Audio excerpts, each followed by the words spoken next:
I got fired. My husband slumps, disheartened. Yes.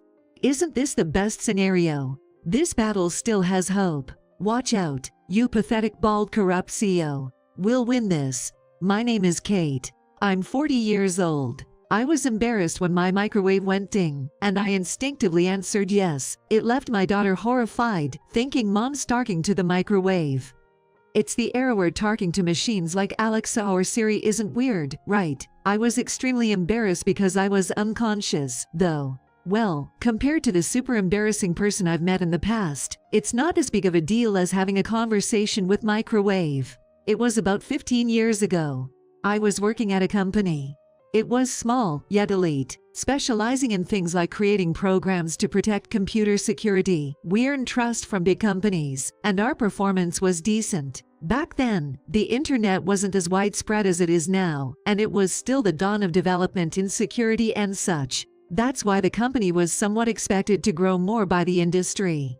That's where I met my current husband, Dave, a colleague, and we got married. But even before marrying Dave, I had been bothered by the CEO. It might sound conceited, but I was known as the pretty kid in the neighborhood since I was little. I was often asked by magazine photographers in town to take snapshot photos. I was envied by everyone for my looks, but I had a side that made it easy for annoying men to like me. The CEO was one of them. I don't even like my own face because of him. The CEO, even if I just said good morning, would evaluate me as a good girl who smiles and talks to me every day, and proudly talk about it to other employees. At that time, the CEO was 48 years old. He was already bald, but he seemed to be fine with it, and there was no sign of him trying to do something about it. He wasn't particularly good-natured, and he was arrogant to employees he didn't like, and kind to people who brought benefits to the company or pretty girls. He's somewhat of a control freak, and he's the type of person who tends to show favoritism towards employees, for better or worse. I couldn't help but feel physically uncomfortable with the favor from such a CEO. But he's my boss. I had to navigate the relationship carefully. Yet, I couldn't figure out how to deal with a guy who misunderstands a simple work report as relying on him. So, I had been skillfully dodging the CEO's advances. But when I announced my marriage to Dave at work, the CEO started persistently inviting me out for meals. Even though we had hidden our office romance, some people knew about my relationship with Dave. Yet, it seemed the CEO had been completely unaware of my relationship with Dave. Until then, it was just stuff like feeling his gaze or hearing from other employees that he liked me. So I thought, let's just smoothly navigate through this, but it became troublesome. Want to go to a private Italian place? We can hang out without any worries, just the two of us, he said. Last time I asked to go for dinner, you declined, saying you didn't have any cash on you, and felt bad about being treated. This time, I bought a wine from your birth year. Let's drink it at my place. It won't cost you a dime. You said you're not into alcohol, right? I found a bar that specializes in sweet cocktails. Let's go together. They even have private rooms where we can chill out comfortably. Hey, when are we gonna go out, just the two of us?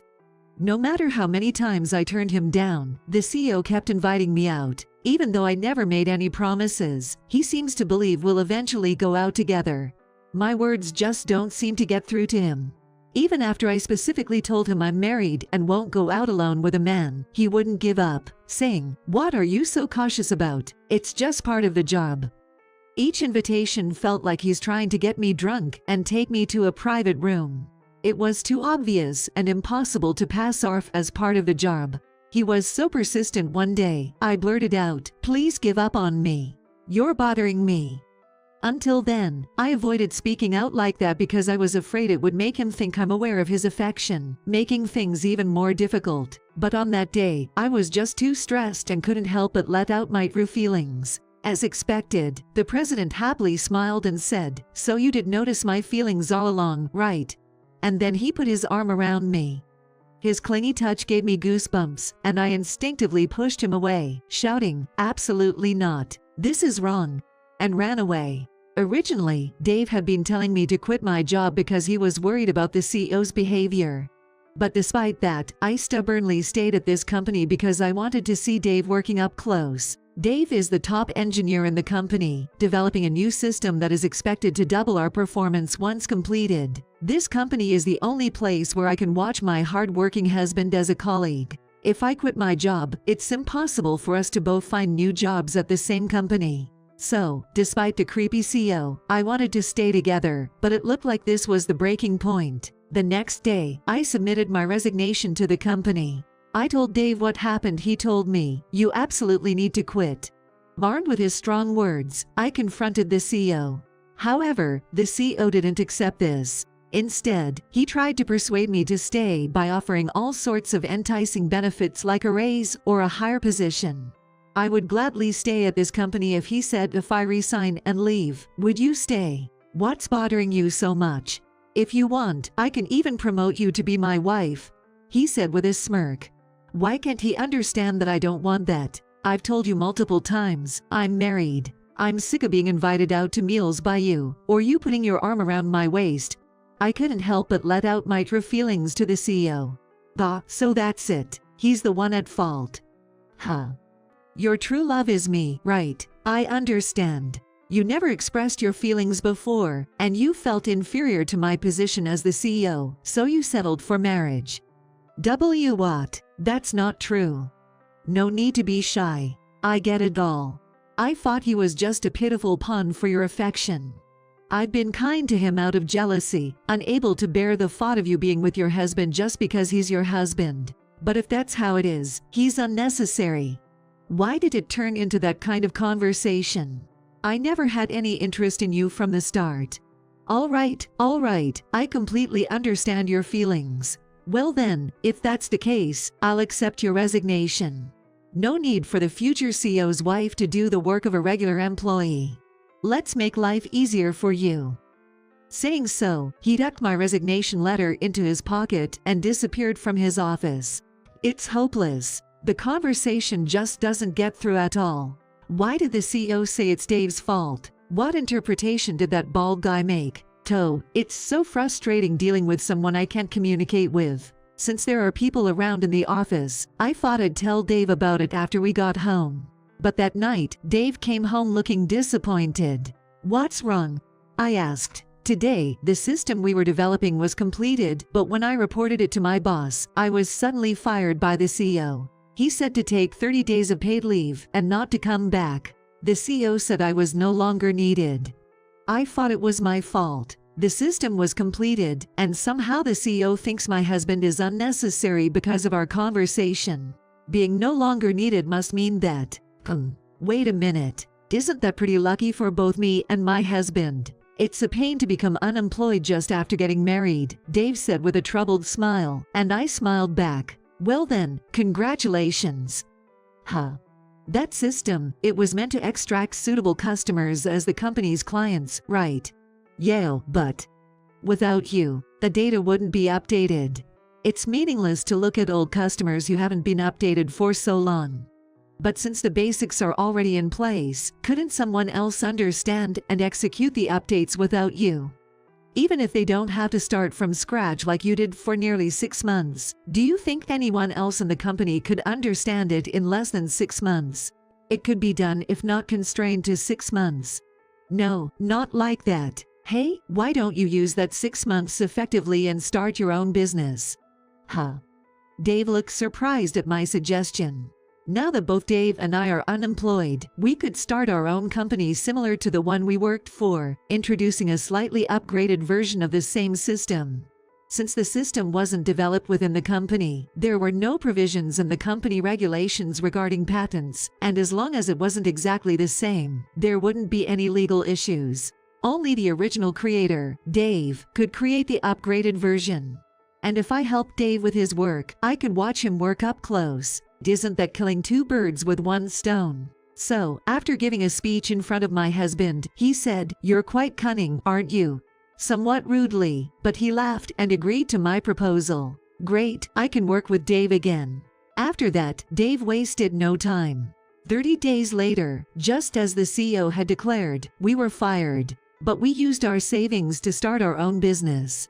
During that time, Dave had been reaching out to the top-notch employees from our previous company. If you're interested, why not join our company? It was basically headhunting. The CEO, who couldn't even use a computer, often didn't understand the struggles at the ground level and would often impose unreasonable demands. So, most of the employees decided to switch to Dave's company, thinking, if it's your company, which is better than anyone else's, you'll understand the perspective of the workers. Only the upper management, you the CEO favored, remained. If I had stayed at that company, I might have been included among them. Furthermore, Dave, following my suggestion, developed a new system, an improvement over the system he had built at his previous company. He not only continued to receive work through connections from his previous job, but also developed 2 new security systems and sold them to other companies. Since it was a profession with few competitors, people naturally gravitated toward companies that produced better products. The number of companies requesting work increased rapidly, and within 4 years of starting the business, Dave's company became the industry leader. The company was doing well, and the employees were feeling good about it, until one day. The CEO suddenly visited our company. We couldn't ignore him, so Dave reluctantly escorted the president to his own room. Worried, I accompanied them. "What brings you here?" Dave asked, and the CEO, with tears in his eyes, immediately apologized. Apparently, his company was suffering from poor business performance, was understaffed, was forcing its employees to work excessive overtime, and was unable to pay overtime wages. "I'm sorry. I've realized the error of my ways. I finally understand that Kate truly hated me. I'm truly sorry." Honestly, I couldn't care less about receiving an apology at this point. After all, Dave was earning more than when he was at the previous company, and the employees were getting paid well. No matter what the CEO said, I responded with something like, "We're happy now, so it's fine," and I had no interest in the CEO's apology and saw it as a waste of time. "If that's all, could you leave? We're busy too," Dave said, and the SEP, getting up from the sofa, started begging him. "I'm begging you. Please come back to my company. With you there, our performance should recover. Please, I'm counting on you." However, Dave quietly shook his head. "Since the day I was fired, I haven't been an employee of your company. I have a responsibility to protect the employees of my own company. So, I can't go back to your company. Can't you reconsider? Please. It's fine if you resign, and the entire company becomes part of ours." Affiliate, merger. What's the best thing to do in this situation? I'm not sure because it's my first time. Wait, are you asking me to resign as CEO? Of course. Even back then, what you did to Kate was wrong, trampling on the morale of female employees. Now, excessive overtime is being criticized by society. Sure, society now recognizes that what I experienced was wrong, but back then, it was quite gray. It was an era where it depended on the individual's perception. If you said, "He touched my waist," you'd either get excuses like there was no ulterior motive, "I just stumbled," or you'd be fired for being paranoid or overreacting. But overtime was a different story. Until then, ignoring the Fair Labor Standards Act and working overtime had been common, but with revisions to the law and such, society gradually started to view long hours of work as bad. The CEO's actions would be strictly regulated if reported to the appropriate authorities. Initially, the CEO kept repeating, "Isn't there any other option? Please, spare me from resigning." But it seems he realized the gravity of his actions and understood that staying at the top of the company was impossible anyway. The CEO stepped down from his position and left the company, while Dave merged the CEO's company. All the employees were taken in, and although we had to pay the overtime that couldn't be paid before, it turned out to be a relief since our performance was skyrocketing, and we were short of staff ourselves. Since the CEO's company paid low wages, the overtime pay wasn't much of an issue. Looks like we're the winners here. When you suggested, "Why not start your own business?" when I was unemployed, I never